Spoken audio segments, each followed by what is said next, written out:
Vamos a iniciar con el capítulo número 6 sobre las obligaciones del régimen de pequeño contribuyente. El artículo 47 está reformado el nombre del capítulo por el artículo 14 del decreto del número 4-2012 del Congreso de la República. Este artículo número 47 habla sobre la tarifa del impuesto del régimen de pequeño contribuyente.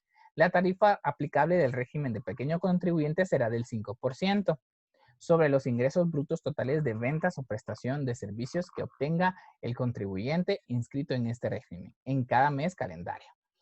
Es decir, hay unos que pagan el 12, hay otros que pagan el 5. Muy bien, el pago del impuesto.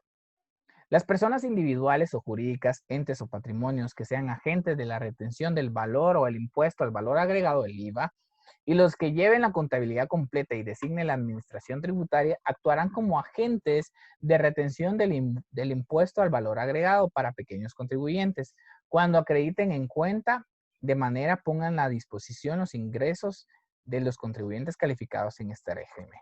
La retención tendrá el carácter de pago definitivo del impuesto y se calculará aplicando el total de los ingresos consignados en la factura del pequeño contribuyente.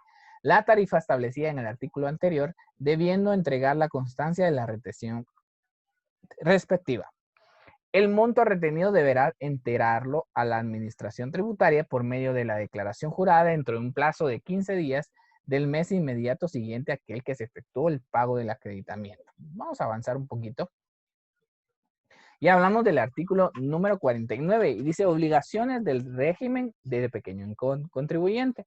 El contribuyente inscrito en el régimen de pequeño contribuyente para efectos tributarios únicamente debe llevar el libro de compras y ventas habilitado por la administración tributaria, en el que debe registrar sus ventas y servicios prestados, los cuales puede consolidar diariamente en un solo renglón y podrá llevarlo en forma física o electrónica. Cuidadito con eso. Están obligados a emitir siempre facturas de pequeño contribuyente en todas sus ventas o prestación de servicios mayores de 50 quetzales. Cuando se trate de ventas o prestación de servicios menores de 50 quetzales, podrá consolidar el monto de las mismas en una sola, que debe de emitir al final del día, debiendo conservar el original y copia en su poder.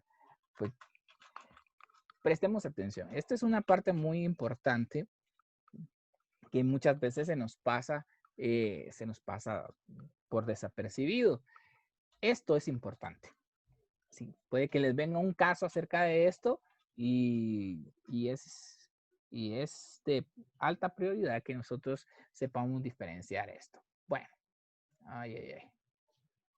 me pasé. Bueno, ahora vamos a ver, bueno. En la adquisición de bienes y servicios están obligados a exigir las facturas correspondientes, las cuales deben de conservar por el plazo de prescripción, o sea, de vencimiento. En caso que no exijan o conserven estas facturas, serán sancionados con la conformidad del Código Tributario del Decreto 6-91 del Congreso de la República. El valor que soporta la factura de pequeño contribuyente no genera derecho a crédito fiscal para compensación o devolución para el comprador de los bienes o al adquiriente de los servicios, constituyendo dicho valor costo para efectos del impuesto sobre la renta. Las características de las facturas se desarrollarán en el reglamento de esta ley. Es decir, que los pequeños contribuyentes no pueden hacer, no genera un hecho de crédito fiscal, ¿sí? No puede, el Estado no puede devolvérselo, sino porque están en este renglón, entonces se ve que de esta forma, un ejemplo, ¿verdad? Se les está beneficiando con un 7% de los ingresos, porque por lo general las empresas generales, las que ya es como contribuyente mayor, tienen que pagar el 12%. En cambio, ellos solo es el 5%. Entonces el Estado dice, bueno, solo están pagando el 5% porque se los estamos retribuyendo sin que ellos tengan que pagar. Entonces, por eso es que se genera esta cosa. En el artículo número 50 dice permanencia en el régimen del pequeño contribuyente. El contribuyente puede permanecer en este régimen siempre que sus ingresos ingresos económicos no superen la suma de 150,000 quetzales durante el año calendario anterior. A la dicha suma deberá solicitar su inscripción al régimen general. De lo contrario, la administración tributaria lo puede inscribir de oficio en el régimen general o normal, dándole aviso de las nuevas obligaciones por los medios que estime convenientes y el periodo mensual a partir del cual inicia el nuevo régimen normal o general. Debe entenderse como régimen normal o general del IVA el régimen mensual en el que el contribuyente determina su obligación tributaria y paga el impuesto tomando en cuenta la diferencia entre el total de débitos y el total de créditos generados en cada periodo impositivo.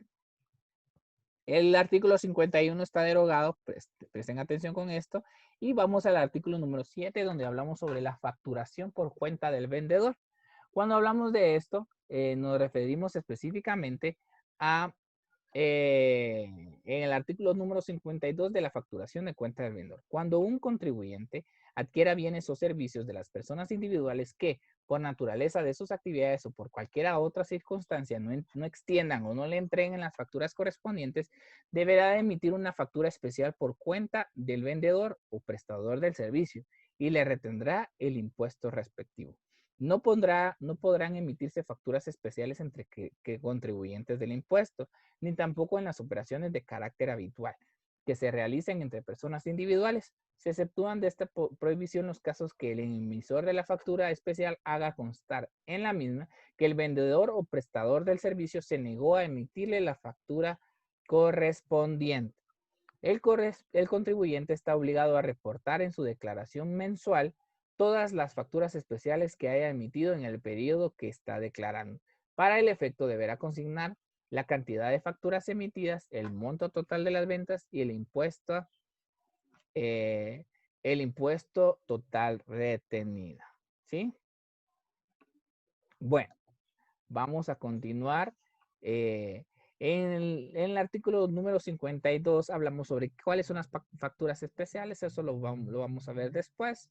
Y cuáles son los requisitos, los contribuyentes autorizados, los intermediarios, etcétera. Eso lo van a leer ustedes. En el artículo 53 hablamos sobre las características de las facturas especiales.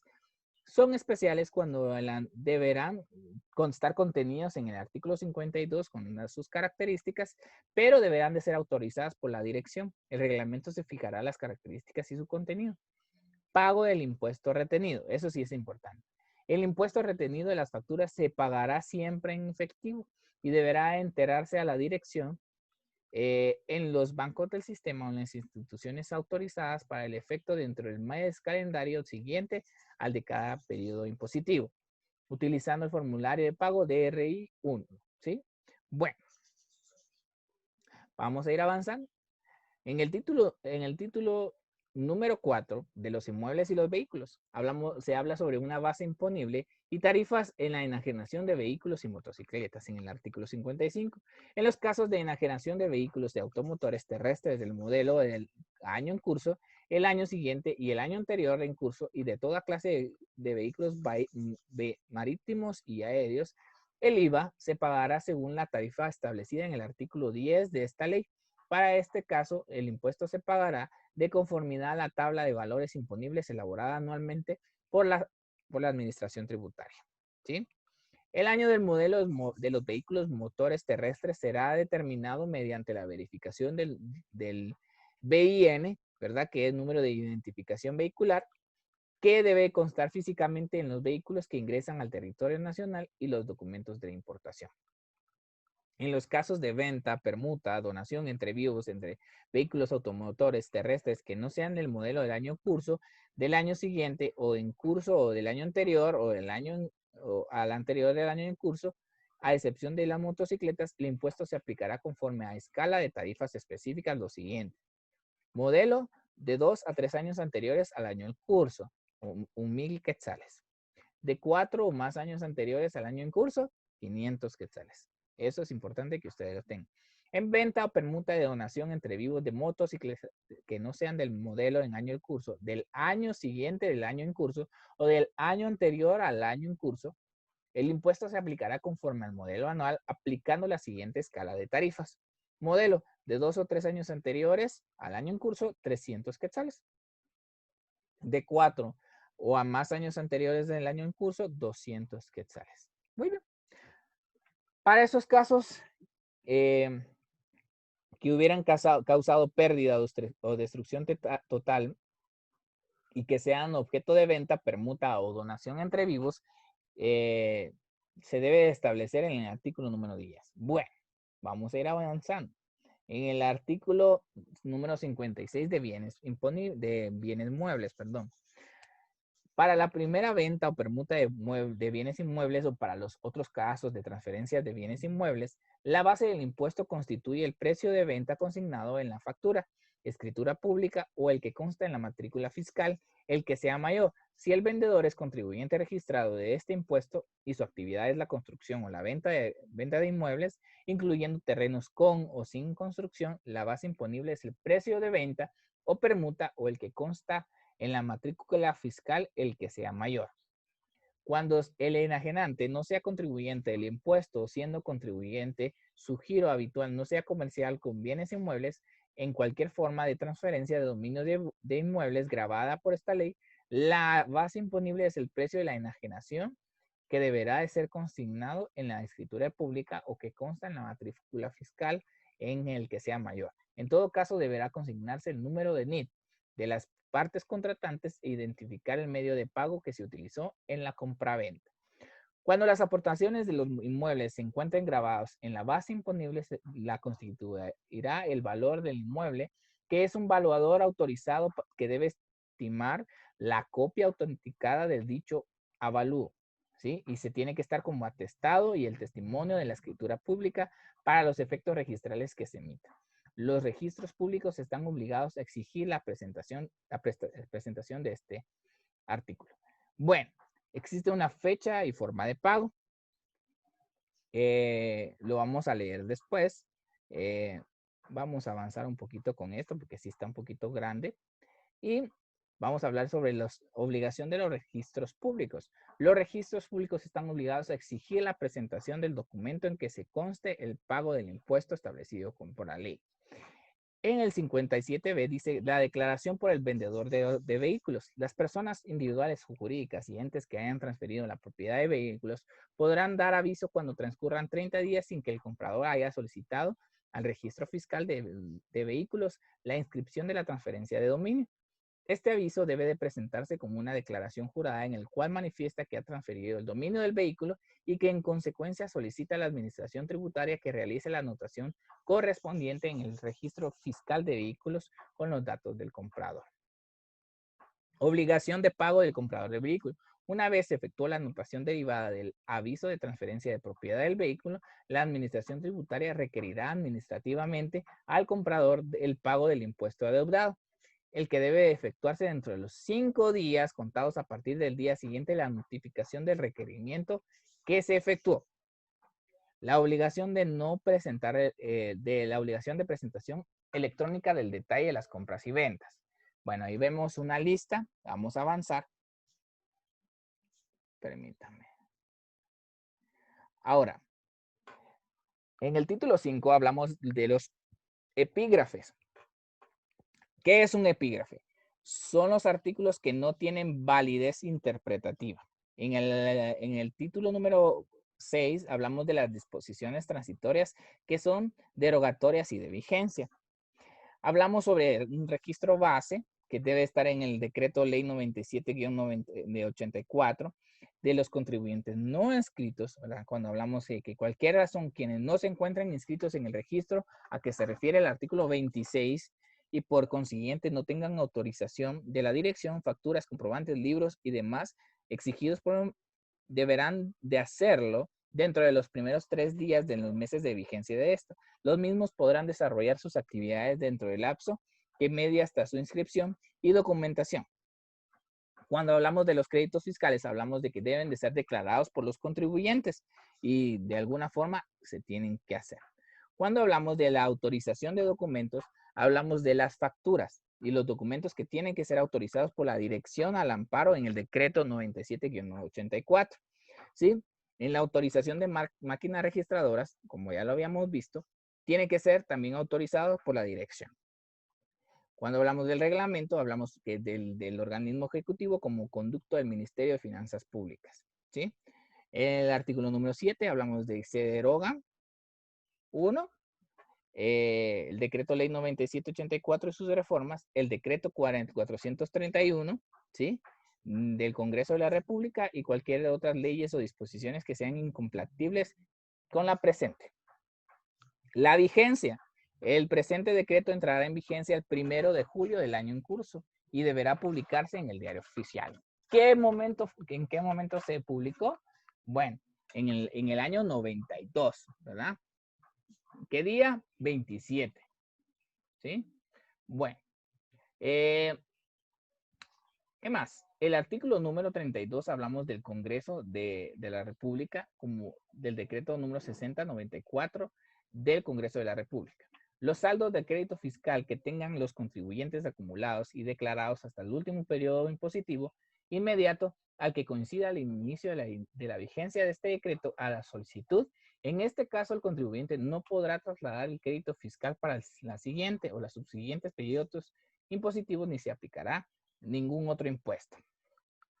Hablamos incluso del decreto número 60. Ahora, eso sí lo que tienen que hacer. Deben de investigarme cuál es el decreto número 60-94 del Congreso de la República. Por favor. ¿Sí? Y aquí nos habla sobre este decreto que como lo vamos a investigar en casita, entonces lo vamos a ir avanzando. También hablamos de este decreto. ¿Sí? Y vamos avanzando con esto.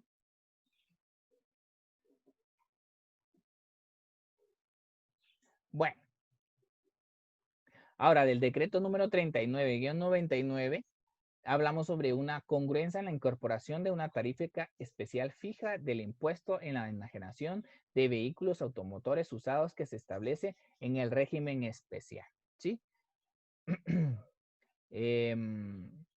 Hablamos sobre ciertos artículos de los cuales se menciona. Ahora, ¿qué vamos a hacer con esto, jóvenes? Vean, pues, a partir del